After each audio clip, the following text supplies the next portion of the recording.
lagi di program Paten Pemuda Kreatif dan Keren bersama saya Lia Atmajaya. Nah, untuk pateners nih yang mau memulai usaha tapi mungkin masih bingung produk apa yang harus dijual, harus banget nih nonton Paten. Karena kita akan mencari-cari dan juga membahas-bahas UMKM yang keren-keren dan juga kreatif-kreatif dan pastinya memberikan inspirasi untuk para pateners yang baru memulai usaha ataupun sedang mengembangkan usahanya. Nah, hari ini kita akan khusus nih jalan-jalan ke kota Tasikmalaya. Let's go!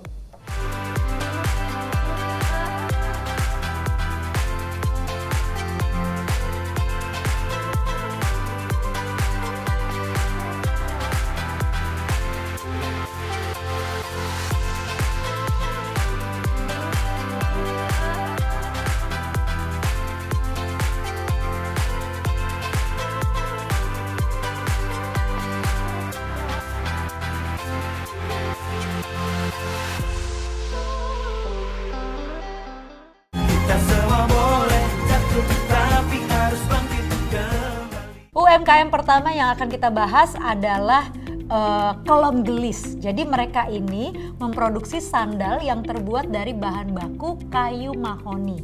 Tuh, keren banget kan? Tapi kayu ini ternyata tuh mudah untuk dibentuk dan juga tahan dalam jangka waktu yang lama. Tampilan alas kaki dari kayu ini tampak indah dengan cat warna-warni. Dan ukiran motif-motifnya itu menarik-menarik banget. Dan yang pasti ketika kita pakai, itu terlihat anggun sekali. Langsung aja yuk kita saksikan liputannya.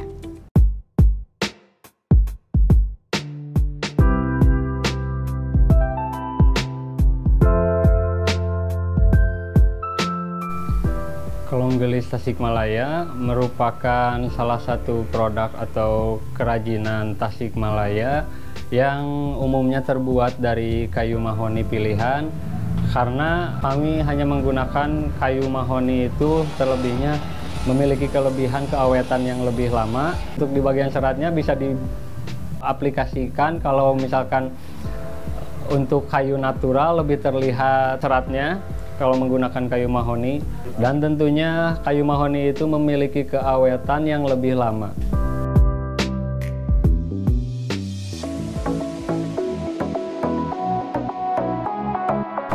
Setelah tadi memasuki proses amplas, mungkin selanjutnya memasuki proses penutupan pori-pori pada bagian kayunya.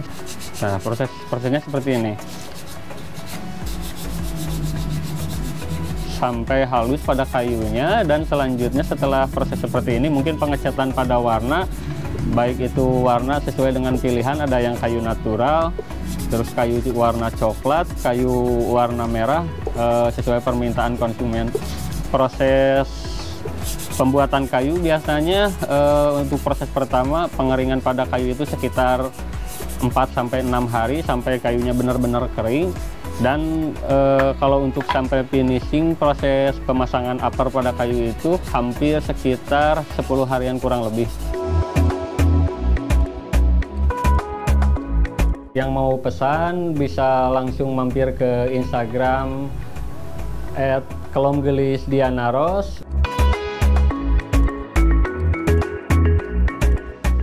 Nah, berikutnya ada manisan pepaya Hajah Mamai yang mengolah buah pepaya menjadi manisan. Tapi alternatifnya atau keunikannya, mereka itu membentuk buah pepaya atau manisannya ini dengan bentuk yang macam-macam. Seperti misalnya buket bunga. Tuh, unik banget kan? Kayak gimana coba? Kan jadi sayang untuk dimakan. Langsung aja kita lihat.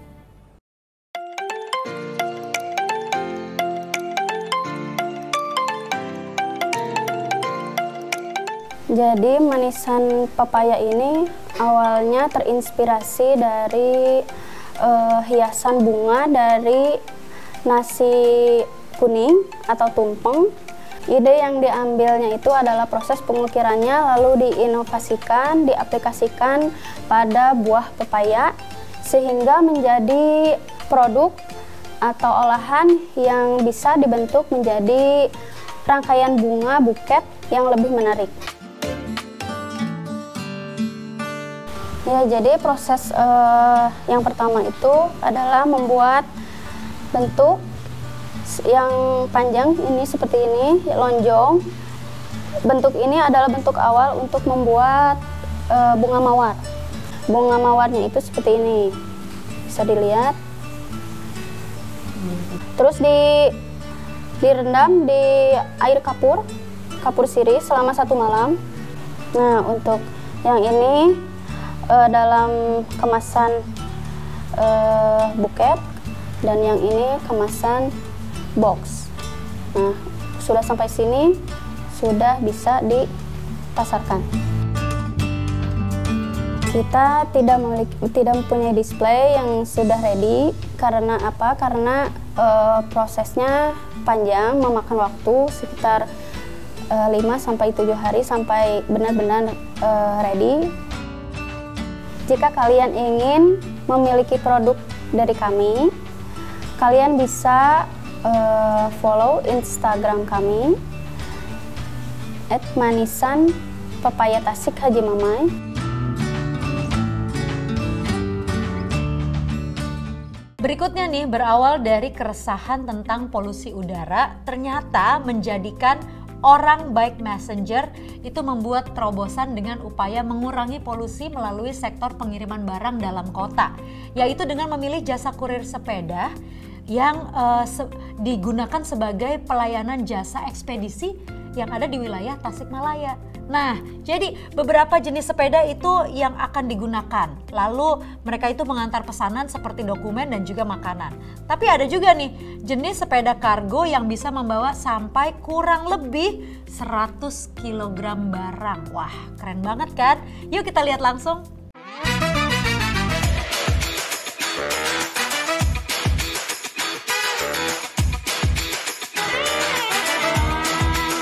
Pertama sih karena saya hobinya bersepeda, jadi saya coba untuk membuat satu bisnis, yaitu kurir sepeda. Karena memang di Tasikmalaya belum pernah ada, cuman di kota-kota lain mungkin udah ya.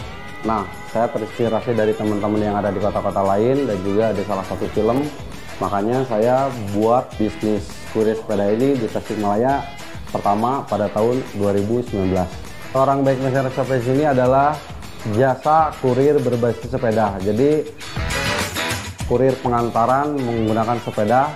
Kenapa menggunakan sepeda? Karena memang sepeda adalah moda transportasi yang ramah lingkungan.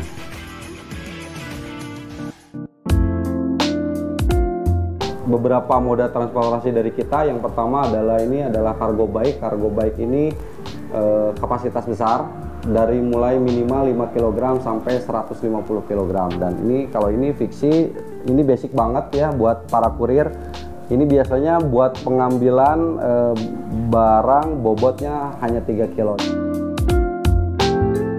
Pesanan yang diantar itu bisa berupa barang seperti sepatu, pakaian, makanan, dan juga barang lainnya.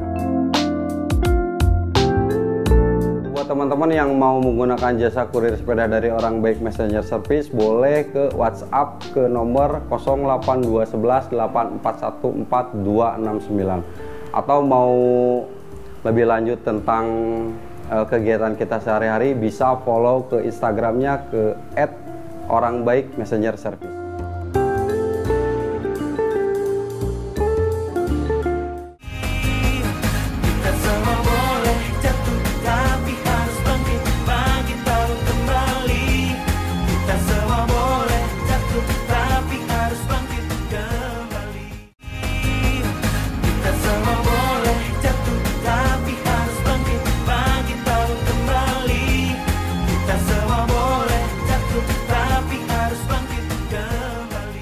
Kembali lagi di Paten, pemuda kreatif dan keren.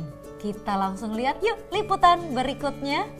Jadi ini ada salah satu kerajinan tangan khas dari Tasikmalaya, bordir. Nah, salah satu pelaku UKM yang eksis dengan kerajinan bordirnya namanya adalah Mia Bordir. Jadi mereka ini memproduksi pakaian yang dibordir dengan beragam motif seperti bunga dengan berbagai paduan warna yang menyatu sehingga menghasilkan produk fashion yang bisa dibilang bagus banget dengan kualitas juga premium.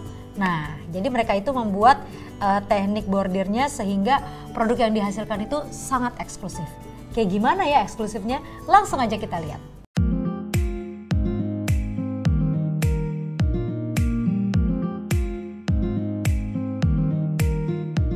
Idenya sih timbulnya tuh secara tiba-tiba aja, nggak awalnya mah karena saya adalah perantau, asli saya dari Makassar, suami saya yang orang Sunda ya. Dari Makassar itu bilang, kamu tuh di Tasik, kan banyak bordiran, tolong dong kirim. Nah, terus saya ngambil lah dari pengrajin-pengrajin. Nah, saya ambil, saya kirim ke sana, kok lumayan ya hasilnya, laku. Nah, akhirnya saya mencoba memberanikan diri buat sendiri. Nah, setelah saya buat sendiri, saya bisa jual lebih murah dengan keuntungan lebih besar daripada saya ngambil. Awal mulanya saya hanya membuat kebaya, mukena, dan tunik. Tapi awal mulanya memang kita memasarkannya sungguh sulit. Nah, untuk memperkenalkan dulu aja susah. Nah, setelah dikenal, dia tahu bahwa ini dah hasil karya Indonesia pun bisa. Pertama dia suka bilang gini, ini kayak Thailand ya. Saya selalu sanggah, jangan Thailand melulu dong, itu komputer, kami pun Indonesia bisa. Ini manual loh, hasil karya anak bangsa. Ya, ini berbagai motif yang saya buatnya blazer ya. Sumbernya sih banyak ya, dari internet, dari batik, dari tenun juga ada ya. Nah, terus seperti ini saya ambil dari tenun. Ya, ini kan tenun ya. Saya kolaborasi dengan bunga. Dan ini paisley ya, jadi sumber inspirasi saya itu banyak lah. Nah, ini pembuatannya 3 minggu sampai 4 minggu. Untuk produk saya, katalognya bisa dilihat di Instagram Mia Bordir.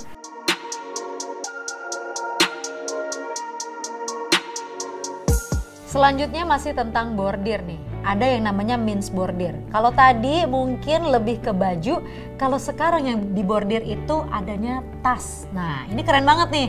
Karena tasnya itu ada yang kecil, ada yang besar, dan yang pasti motifnya juga unik-unik banget. Jadi kalau kamu penyuka aksesoris, patut dilihat Means bordir.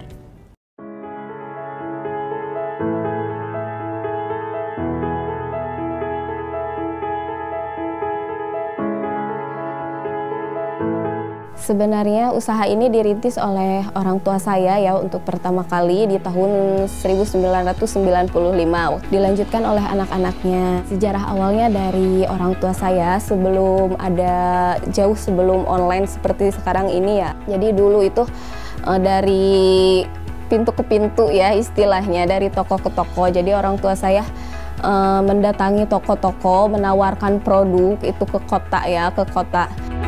Produknya di sini awalnya hanya kebaya ya, menjual kebaya dan taplak meja.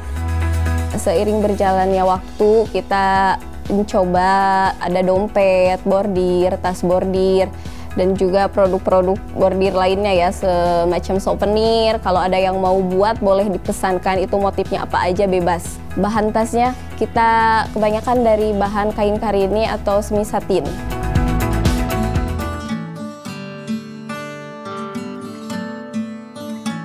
Ini ada bahan yang baru selesai dibordir. Ini berbentuk kain ya, kainnya seperti ini. Setelah dibordir, kita langsung proses jahit seperti ini. Ini lagi proses pemasangan resleting, belum finishing. Sesudah finishing, nanti kita biasanya cabut-cabutin benang ya, ngambilin benang yang masih tersisa, baru itu dibungkus. Langsung bisa jual kalau sudah.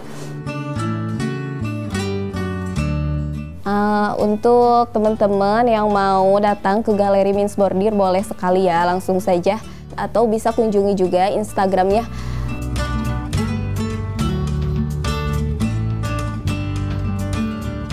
Ada satu tempat makan yang unik banget dari Tasik nih, namanya Benteng Farmhouse. Jadi mereka itu menggabungkan restoran dengan flora dan fauna.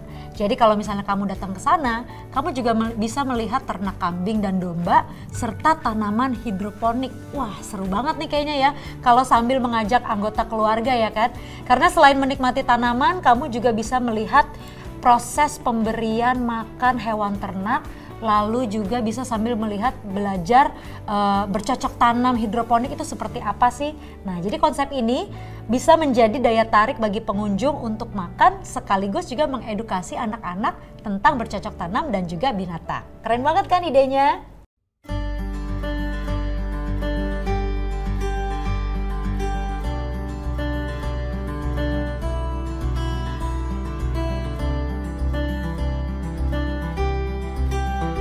Awal mula kita kepikiran untuk membangun benteng farmhouse itu mungkin dari memanfaatkan lahan supaya lebih berproduktivitas, juga bisa membuka lapangan pekerjaan.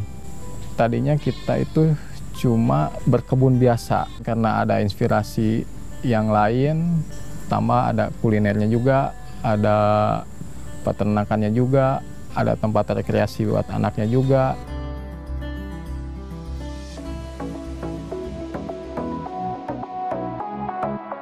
Fasilitas yang ada di Benteng Farmhouse yang bisa dimanfaatkan oleh pengunjung, mungkin fasilitas utama seperti toilet, musola, itu kita udah pasti sediain. Atau juga untuk wahana anak-anak, mereka bisa ngasih pakan lah ke ternak yang kita sediain seperti kambing, ikan, atau juga kelinci. Kemudian juga ada fasilitas yang kita sediakan, karena ini udah mungkin di setiap tempat udah jadi kebutuhan tuh, untuk hotspot mungkin wifi kita sediain juga, itu untuk free lah buat pengunjung gitu.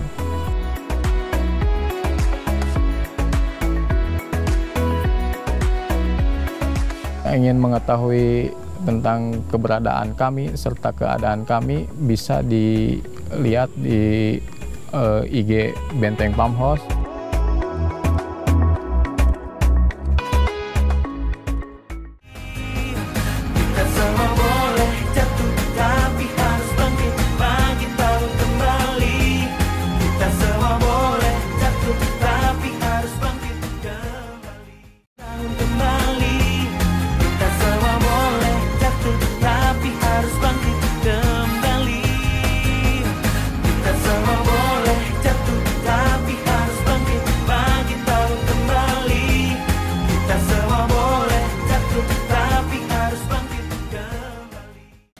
Oke Pak Teners, di segmen kali ini kita akan ngobrol-ngobrol dengan seorang narasumber yang kalau menurut aku nih ada banyak ilmu yang bisa kita ambil dari beliau. Ada Deschil dari Bashira, hai. Apa kabar? Baik Kalia, makasih sebelumnya undangannya. Biasa. Oke, Deschil, sebelum kita ngobrol-ngobrol lebih jauh nih, ceritain dulu dong Bashira itu apa sih? Oke, aku cerita sedikit. Bashira tuh usaha yang aku jalanin sejak masa pandemi. Oke. Sebenarnya motivasinya tuh karena pasti banyak yang kehilangan penghasilan secara dadakan, tapi kayak aku gini, aku punya cicilan tempat tinggal, cicilan tempat mobil. Banyak lah cicilan ya. Tapi harus punya uang cepet dong untuk mengalihkan penghasilan yang dipotong dan hilang. Jadi aku waktu itu ikut investasi robot-robotan. Di situ aku invest 20 juta dan sekarang hilang semuanya. Tapi itu kayaknya kamu bukan yang pertama, dan pasti Iya, Pak Teners juga banyak. mungkin ada nih yang merasakan hal yang serupa gitu ya. Betul. Oke. Banyak banget yang ngerasa kayak gitu. Jadi di situ aku pingin aku dan orang-orang yang terdampak bisa balikin ekonomi kita secara perlahan tapi pasti, tanpa investasi bodong atau ya nggak pasti lah gitu kan. Dan tanpa bergantung sama orang lain. Jadi Bener, kamu mau mencoba sendiri gitu ya. Awalnya dari situ ya. Betul. Nah terus jadi Bashira itu brand atau gimana nih? Sebenarnya awalnya brand, kita juga punya official website, bashiraofficial.id. Nah, tapi di sini aku ngerasa hal yang ternyata fashion muslim itu tuh masih digandrungi gitu di masa pandemi ini. Jadi bukan kesuksesan juga mungkin, amin tapi. Amin. Kesuksesan ini aku pengen bagi ke orang-orang yang terdampak juga, aku pengen ngerasain. Jadi aku ajak woman lainnya untuk jadi womanpreneur gitu. Nah kalau dari Bashira sendiri bentuk dukungan kepada womanpreneur ini apa sih? Jadi ya salah satunya Mbak Syira sendiri sharing tentang yang kita alami gitu. Dari pembuatan produk, digital marketing, UMKM yang sukses lainnya untuk bicara di webinar kami, dan itu kita adakan secara gratis. Nah, teman-teman di sini yang udah ngerasa oh suka nih sama dunia marketing, jualan atau pengen bikin UMKM, aku juga sediain produk yang kualitasnya pasti bagus. Contohnya ini. Dan ya ini produk terbaru kita yang belum launching. Tapi kita jual dengan harga bersaing, jadi teman-teman womanpreneur di Mbak Syira juga jualannya tuh mudah gitu, udah skill digital marketingnya keasah, dan produk yang dijual insya Allah mudah laku di pasaran. Jadi bisa dibilang ini memang Mbak Syira ini selain sebagai brand, tapi juga ada sisi edukasinya juga ya. Betul. Untuk mempersiapkan wanita-wanita menjadi seorang womanpreneur. Ada programnya tuh kayak gimana sih kalau kita boleh tahu nih? Programnya sebenarnya nggak susah sama sekali untuk joinnya. Bisa kontak kita melalui website atau Instagram kami, terus nanti kami arahkan untuk gimana sih cara mulainya. Salah satunya dengan jualan aja dulu tanpa modal, tanpa ribet packing-packing. Kita adain sistem dropshipper namanya. Nah, jadi salah satu success story-nya ada toko Alia Muslim Gallery, itu salah satu reseller kami atau dropshipper kami. Dia nggak pernah nyetok packing barangnya Mbak Syira dan lain-lain. Dia cukup jualan, jagoin strategi digital marketingnya, omset per bulannya mencapai 35 juta. Dia udah jualan mukena Mbak Syira 270 pieces. Wow. Jadi itu benar-benar bisa menjadi salah satu solusi lah ya. Betul. Untuk womenpreneur ya, atau untuk women lah ya sebetulnya. Betul. Gitu ya. Nah, aku dengar-dengar katanya ada program di program ini namanya 1 million womenpreneur, 1 juta womenpreneur. Itu gimana tuh? Sebenarnya itu cita-cita aku sih. Aku Mbak Syira pingin bisa. Cita-cita kamu mulia banget. Amin. Pengen wujudin 1 juta pengusaha wanita Indonesia. Kenapa di sini aku pilihnya wanita? Karena sebenarnya wanita itu banyak bakat terpendamnya loh. Yang terpendam karena budaya atau keburu menikah, terus banyak peraturan di rumahnya dan lain-lain, atau yang sudah bekerja kantoran jadi terhambat waktunya, tidak bisa berkarya lagi. Di sini aku ingin memudahkan wanita-wanita ini untuk memulai dan tidak sulit sama sekali, karena wanita ditakdirkan bisa multitasking, terus punya insting yang kuat, tidak dimiliki oleh pria. Multitasking dan insting tadi yang sudah bakat bawaan lahir gitu. Sayang kalau kita nggak asah nih. Sayang kalau cuma terpendam aja. Betul. Gitu ya, makanya harus dikeluarkan gitu. Nah, sekarang dari 1 juta womenpreneur itu sudah ada berapa nih? Sejauh ini ada 300 reseller atau dropshipper Mbak Syira yang aktif. Jadi insya Allah aku bisa bagi-bagi nih penghasilan aku sama mereka gitu. Jadi 300, terus cita-citanya 1 juta. Betul. Kalau kita boleh tahu emang programnya apa aja nih dalam si 1 juta womenpreneur ini? Apa aja yang akan mereka dapatkan selama ikut program ini gitu? Banyak kelas-kelas webinar gratis dan pelatihan-pelatihan lainnya, bahkan pelatihan desain juga. Jadi konten dan segala macam itu tuh penting sekarang kan untuk kita asah, karena sekarang customer kita ada di mana? Di handphone. Iya benar, benar gitu. Banget. Jadi semuanya itu terjangkau gitu ya. Betul. Sebetulnya ya. Gimana sih menjangkau orang yang kita nggak kenal di handphonenya gitu. Dan kalau mau ikut tadi kalau nggak salah gampang banget, tinggal daftar lewat website atau lewat Instagram ya. Betul. Websitenya sekali lagi coba. Mbak Syira Official, mbaksyiraofficial.id. Kalau si Instagramnya? Mbak Syira Official. Baik, segampang itu Pateners. Ini terakhir nih, ini banyak pakar ekonomi yang bilang kalau tahun 2023 itu adalah akan ada resesi global, jadi seluruh dunia gitu ya. Nah, pemerintah juga selalu mengingatkan supaya kita tuh tidak lengah, karena sebetulnya kita bisa bertahan salah satunya karena UMKM. Nah, kalau dari Mbak Syira sendiri, bukan dari Deschil ya, tapi dari Mbak Syira nih, as a brand, as educative partners juga gitu. Kira-kira bisa kasih tips nggak sih supaya UMKM ini bisa bertahan menghadapi tantangan-tantangan yang ada nanti di tahun depan? Nah, kalau itu pasti kan kita semua pernah dengar kan. Kita jujur benar banget kata Kalia, harus tahu kesulitan dan tantangan apa yang mau kita hadapin. Tapi dari itu bukan berarti kita menyerah gitu, tapi kita cari solusinya. Di sini aku malah bisa lihat kesempatan bagus gitu. Jadi mungkin kita jualan ke sesama orang Indonesia akan lebih susah, tapi ayo kita sama-sama UMKM Indonesia, gimana caranya kita bisa mulai mengekspor ke luar negeri. Tuh. Nah, itu tidak susah dipelajari dan Mbak Syira sendiri juga udah ekspor ke Australia, ke Dubai, dan ke Jerman. Wow. Ke Singapura juga. Ke Singapura juga, keren banget dan loh. Itu forwarder itu tuh bisa dipelajarin semua, mau lewat orang hand carry, bahkan sesimpel itu udah ekspor namanya. Ya. Berarti intinya kalau tips dari Mbak Syira itu jangan lengah dan tidak menyerah. Betul. Semua bisa dipelajari gitu ya. Betul. Ih, luar biasa. Terima kasih banyak loh Dascil dari Mbak Syira. Makasih sudah kalian. hadir di Paten dan ngasih kita insights dan juga solusi supaya kita semua nih di tahun depan kita udah gak takut lagi. Karena semuanya itu bisa kita hadapi dan bisa kita lakukan kalau kita mau belajar. Jadi bertahan kita sama-sama ya. Bener, semangat teman-teman.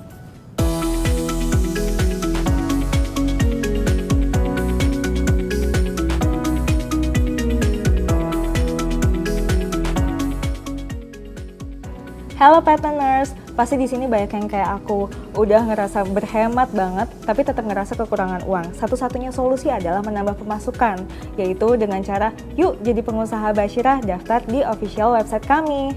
Dan teman-teman di sini jangan takut buat menghadapi kesulitan ekonomi Indonesia. Ayo kita sama-sama belajar caranya mengekspor jualan kita ke luar negeri.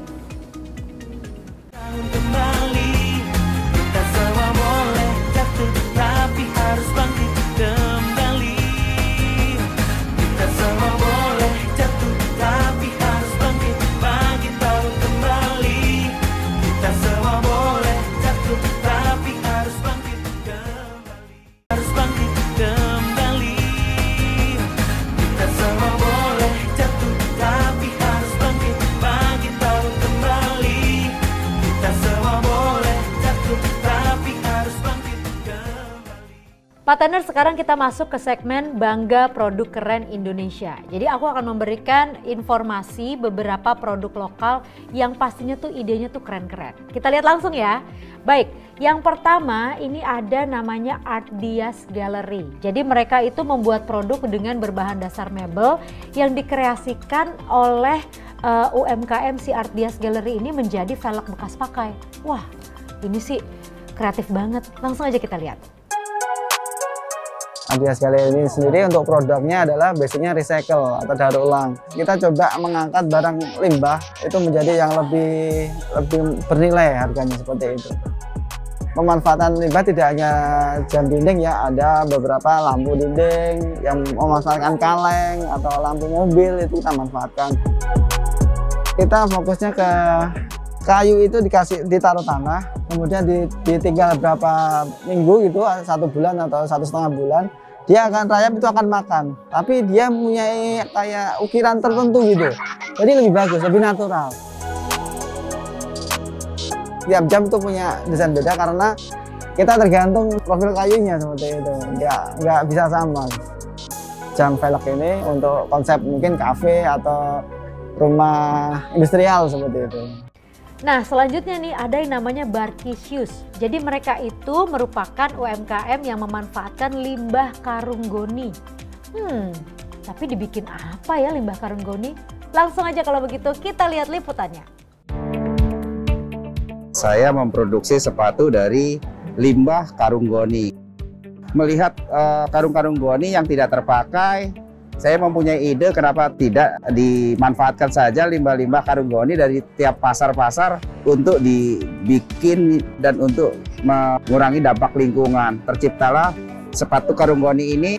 Jadi gimana kita caranya limbah ini mempunyai daya saing, daya kreatif, dan tentu memanfaatkan limbah selain murah harganya, lingkungan selamat, kantong selamat, dompet makin tebal.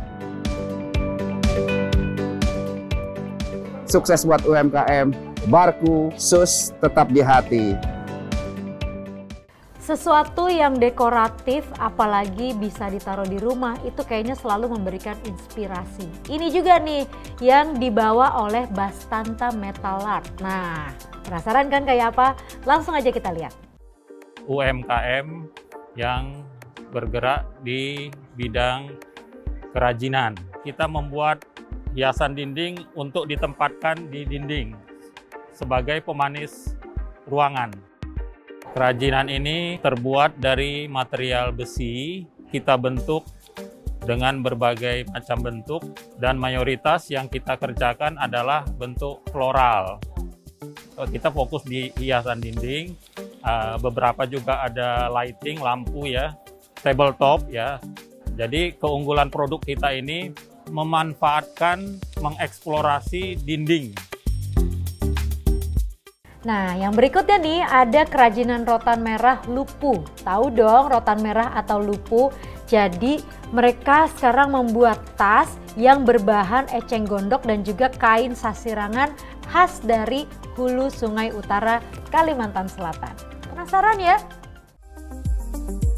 Pertama ada produk yang berbahan rotan merah atau lupu. Kemudian ada juga yang berbahan eceng gondok.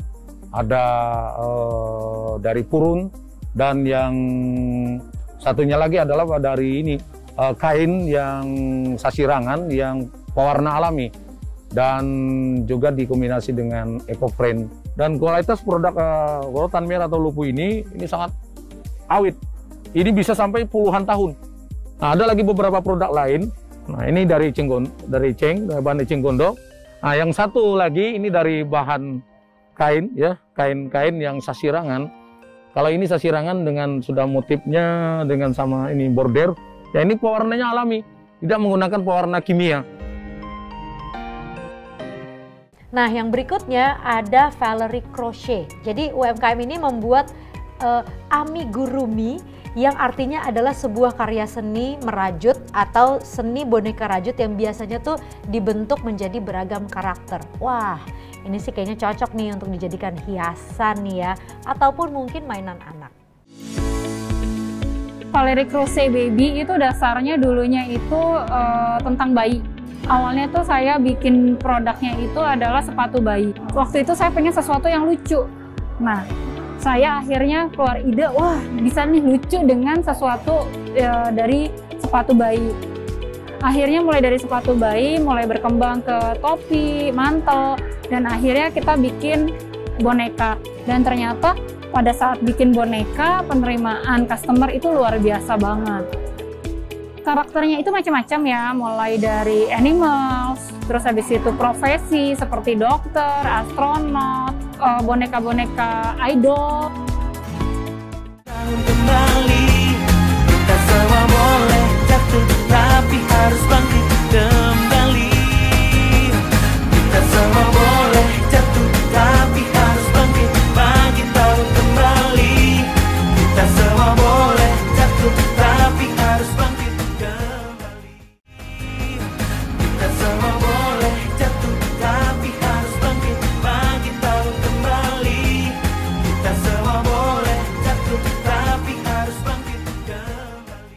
Kembali lagi di Paten Pemuda Kreatif dan Keren.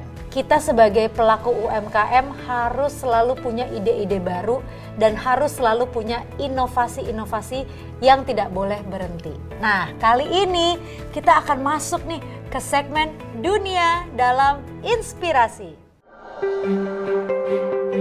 Pateners, kali ini kamu nggak perlu khawatir lagi nih untuk memisahkan ampas teh yang berserakan di cangkir. Karena ada saringan teh Mr. Tea Infuser yang dapat membuat waktu minum teh kamu lebih menyenangkan.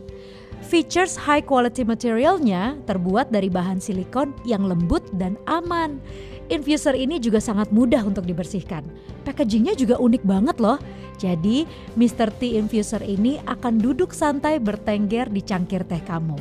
Cara penggunaannya sangat mudah. Cukup masukkan daun teh ke wadah yang lucu ini dan celupkan ke cangkir. Inovasi yang unik banget kan? Produk ini sangat inovatif untuk dijadikan referensi UMKM. Tinggal dibuat dalam bentuk yang lebih unik lagi nih, sesuai dengan kreativitas kamu.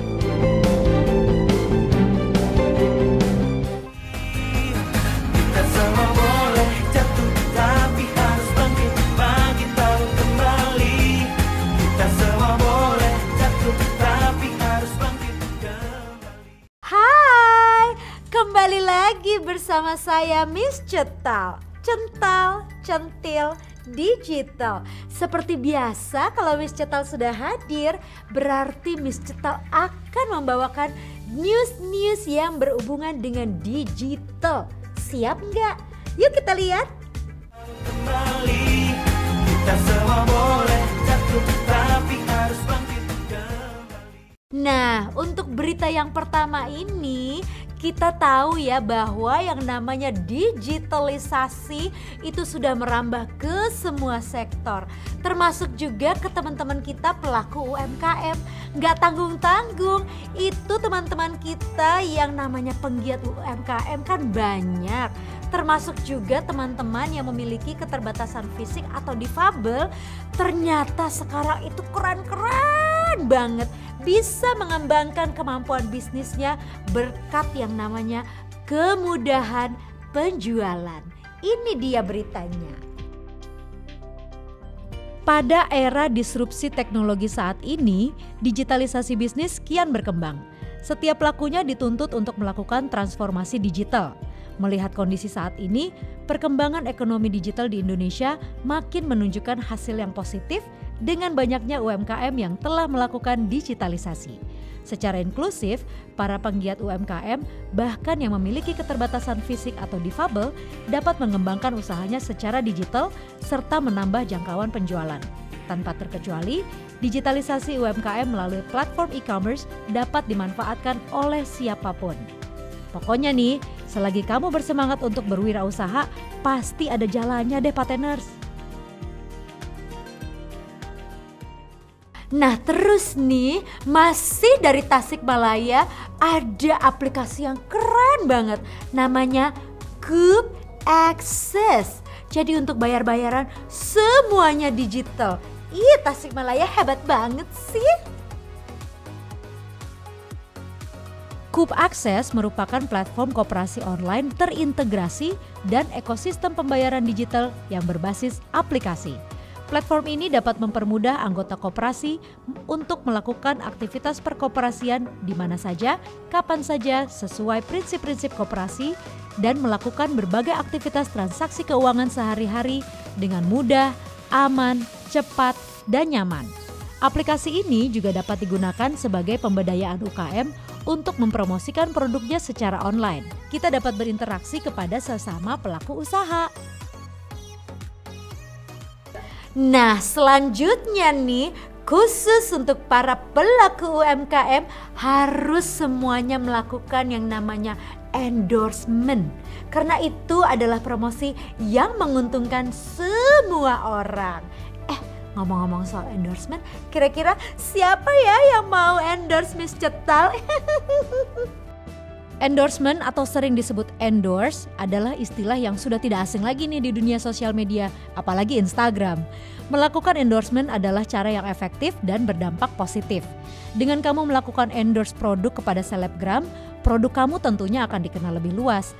Karena followers selebgram tersebut akan memperhatikan produk yang diposting melalui akun selebgram tersebut. Jadi dari sinilah biasanya akun usaha kamu akan mendapatkan tambahan followers, tambahan like, dan pastinya tambahan orderan dong. Ini memberikan kesempatan besar untuk calon konsumen tertarik dengan produk kamu. Karena biasanya seorang public figure akan menjadi trendsetter untuk para fansnya. Jadi dengan demikian kemungkinan kamu mendapatkan peningkatan penjualan itu akan sangat tinggi. Eits, tapi pastikan ya, selebgram yang kamu pilih itu harus sesuai sama produk yang kamu miliki supaya tepat sasaran marketingnya. Oke deh, kalau begitu untuk Tasikmalaya sekian di Genius kali ini. Jadi kalau gitu Miss Cetal mau jalan-jalan lagi. Kira-kira Miss Cetal harus kemana ya? Tapi yang jelas semuanya harus tetap ingat nama aku, Miss Cetal. Cental, centil, digital. Duh. Kembali, kita semua boleh jatuh tapi harus bangkit, bangkit tahu kembali. Kita semua boleh jatuh tapi harus bangkit kembali. Kita semua boleh jatuh tapi harus bangkit, bangkit tahu kembali. Kita semua boleh jatuh tapi harus bangkit kembali. Pateners, sekarang saatnya untuk Paten Surprise. Paten Surprise kali ini akan mengarah ke industri-industri rumahan yang sedang membutuhkan ide-ide untuk membranding produknya. Siapa kira-kira targetnya? Kita lihat langsung liputannya. Halo bartender di seluruh Indonesia, apa kabar Anda semua? Senang sekali hari ini saya Leonardo Caryo, host 3 Jaman, kembali bertemu dengan Anda dalam kondisi sehat dan senang. Pastinya terus berinovasi dan juga semangat. Yo, seperti biasanya dalam episode ini kita akan mencari siapakah partners yang akan beruntung mendapatkan surprise dari kita dalam Paten Surprise. Apakah Anda, atau tetangga Anda, atau teman-teman Anda sesama UMKM? Kita cari siapakah dia orangnya? Yuk ikuti saya. Wah, sepertinya ini nih. Selamat siang, Bu. Selamat siang, Pak. Ibu dagang apa ini? Dagang es podeng, Pak. Es podeng ya? Cuma es podeng aja? Iya, Pak. Oh, cuma begini aja, Bu? Iya, Pak. Udah berapa lama dagang, Bu? Udah 9 tahunan, Pak. 9 tahun? Iya. Cuma begini aja dari dulu? Iya, Pak. Nggak ada keinginan untuk bisa merubahnya lebih bagus lagi, nggak? Ada sih, Pak. Cuman itu modalnya, Pak. Oh, modalnya nggak ada ya? Modalnya, Pak. Iya, Bu, mestinya sih ada branding di sini biar kelihatan lebih bonafit, lebih keren gitu. Iya, maunya sih begitu, Pak. Gimana kalau kita cari solusinya, Bu? Oh, boleh, Pak. Cari solusinya, kita discuss bersama kira-kira bagaimana jalan keluarnya supaya tempat Ibu ini jadi keren. Yuk, kita ngobrol saja yuk. Boleh, Pak.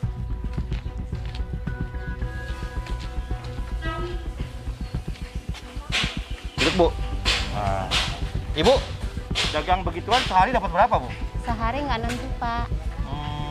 Selama ini kendalanya apa dagang? Kendalanya cuaca kan musim hujan. Oh, kalau musim hujan jarang yang beli ya? Iya, jarang yang beli. Terus pas pandemi ini. Oh, pandemi juga orang jarang keluar ya? Tahun kan, iya, orang jarang keluar. Saya kan pernah kena COVID juga. Oh, kena COVID juga ya. Iya, Pak. Terus ini Ibu terinspirasi dari siapa dagangnya es podeng? Es podeng dari temen, Pak. Oh, dari temen. Dia temen usaha itu, iya. Ibu tertarik untuk ikut usaha itu? Iya, betul, Pak. Iya, Bu. Kalau dagang itu mesti ada brandnya atau merek dagangnya. Ada namanya, lebih higienis, terus harus rupa-rupa, macam-macam. Misalnya es podeng ada toppingnya tambah apa. Jadi berinovasi supaya orang tertarik untuk beli. Atau Ibu buat promo, misalnya ada diskon berapa persen atau paket beli 10 gratis 1. Iya, sudah. Sudah dibuat kayak itu? Iya, setiap hari Ya. kalau ada paket, ibaratnya beli 10, Ya. saya tambahin 1.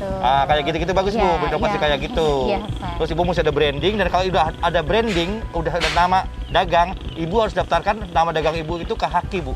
Hak Kekayaan Intelektual. Supaya apa? Supaya Ibu terdaftar, dagangan Ibu terdaftar. Kalau Ibu mau bikin cabang juga gampang. Kira-kira seperti itu, Bu. Dan ingat mesti di branding ya, mesti ada nama dagang, lebih bersih, lebih higienis, terus berinovasi setiap hari, ditambahin apa, toppingnya, ada es yang lain, misalnya selain es podeng ada tambahan es apa lagi. Iya, saya biasanya bikin jus, Pak. Oh, jus juga? Iya, karena kondisinya sekarang begini, jadi saya jusnya kan namanya buah-buahan itu kan. Oh iya, harganya lebih mahal. Harganya lebih mahal ya, jadi Iya, jualnya iya. juga kurang kan, daerah Iya. kayak gini, ibaratnya tempatnya kayak gini. Jadi saya berhenti dulu sementara. Iya, bagus Bu kayak gitu. Iya. Kalau puasa juga saya jualannya es buah. Oh, bagus. Tambahinnya. Iya, Bu, bener, Bu. Jadi kalau nanti ada kesempatan untuk membuat brand, ya, Ibu cuci, tabung uangnya. Iya. Dari lebih keuntungan, dikit-sedikit tabung untuk bikin branding, kira-kira gitu.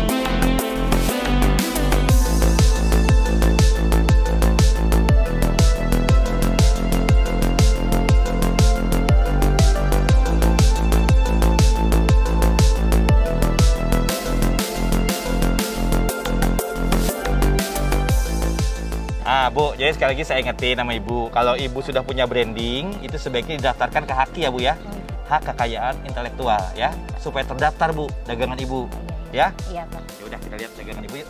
Boleh Pak. Nah Ibu, selamat. Alhamdulillahirrahmanirrahim.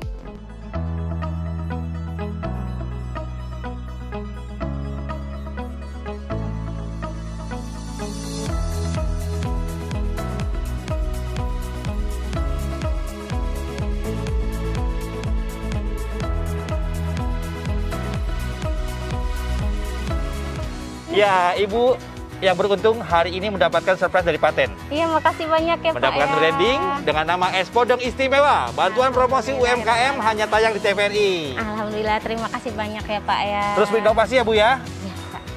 Tambah topping, tambah macam-macam Iya, usahanya. Pak. Iya Pak. Ya, ada es Iya. buah tadi bisa ditambahkan Iya, lagi iya, ya. Iya Pak. Brandingnya dijaga dan didaftarkan ke Haki, jangan lupa ya. Iya. Dan selain itu kami punya ini Bu. Kami juga memberikan ini tambahan modal buat Ibu. Alhamdulillahirrahmanirrahim. Terima kasih banyak ya Pak ya. Sama-sama Bu. Semoga dagangannya semakin berkah. Amin, amin. Terus berinovasi dan juga tetap jujur. Amin ya Pak. Pasti. Selamat ya Bu ya. Ya, terima kasih banyak. Ini, Bu. Ya. Oke Pateners, itu tadi salah satu UMKM yang beruntung mendapat surprise dari Paten di episode kali ini. Tunggu saya di kota Anda. Siapa tahu Anda yang beruntung di episode berikutnya. Masih bersama saya tetap di Paten Surprise. Ingat, tetap jujur dan tetap bersemangat dalam berusaha. Salam.